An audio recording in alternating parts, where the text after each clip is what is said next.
Hey everyone, let's have a double header. I'm talking about words that have one spelling, one pronunciation, but two completely different definitions.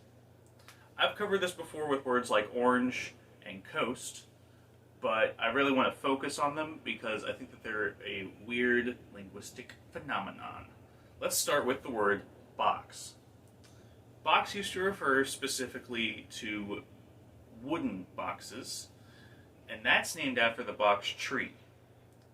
It comes from the Latin buxus, which comes from the Greek puxos.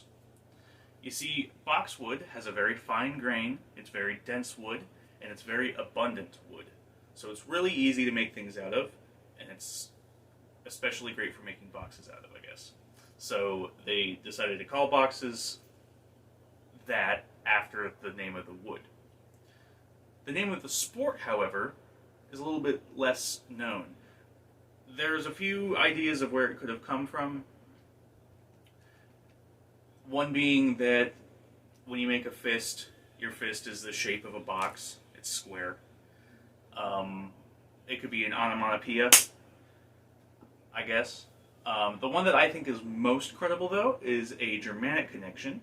The modern word in Dutch for to hit something is boka, and there's a Proto-Germanic word boki. But this word came into English to mean hit something in like the 14th century, which is really late for a new Germanic word to be brought in. Remember that English is a Germanic language. A lot of our Germanic words are at least 1,500 years old. So only being 600 years old is hard to believe, but it's the best thing I can think of. Let me know what you think in the comments below. Talking about trees earlier got me thinking, what about the word plant? How did a green thing that comes out of the ground also mean a factory where things are made? Well, our word plant, meaning the thing that grows out of the ground, comes from the Old English plant, just with an E on the end, which comes from the Latin planta, which meant a sprout or a shoot, which comes from the Latin verb plantare, which means like to push with your feet, right? And all of that connects to a Proto IndoEuropean word. So let's run over to a Proto IndoEuropean word web. In this Proto IndoEuropean word web, you can see that the word plant is related to a lot of words that you wouldn't imagine would be related. The Proto IndoEuropean root ple means flat. We can understand how that can mean things like floor, or plain, or flat. But there's a lot going on here, like plate and piano, that don't make sense. So let me know if you want me to make this into its own video, but I will keep discussing it later in this video, so don't worry. As for plant meaning factory, that's referring to the concept of the factory being a bunch of machinery that's planted in the ground, like planted in one place. So it's the idea of it being stationary. This word's interesting. I didn't expect it to be related to things like plate and plot and plane. Wait, plane. Plane is in like a flat plane, or plane is in a plain Jane?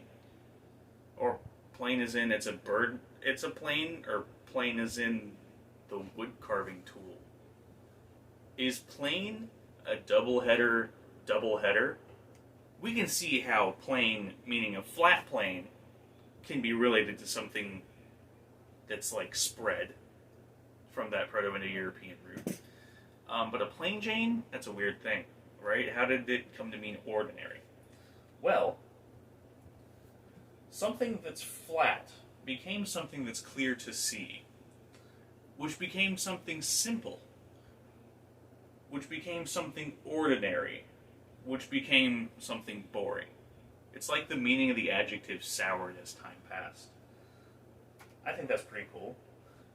Plane, as in the flying machine, is talking about like how it's geometrically flat and going through the air. Plane, as in the tool, is talking about it flattening a piece of wood. So that's pretty clear to see. But let's get away from all these interconnected words. Let's finish off with another sport. fence?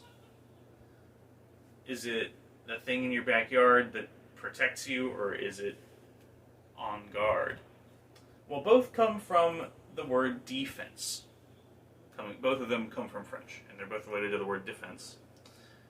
And that comes from the Latin defendere, which means to hit something, but a better translation would be something that's hidden or something that's, like, forbidden.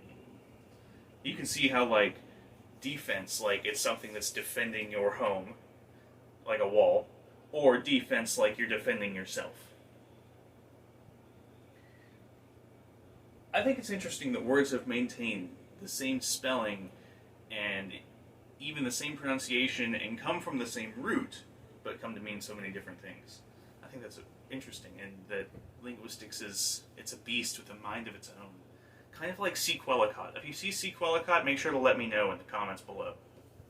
Thank you for watching. Have a great day. Be sure to like, comment, and subscribe. Ahoy! Je me quitterai à Margaritaville. Cherchez pour mon père, je sais.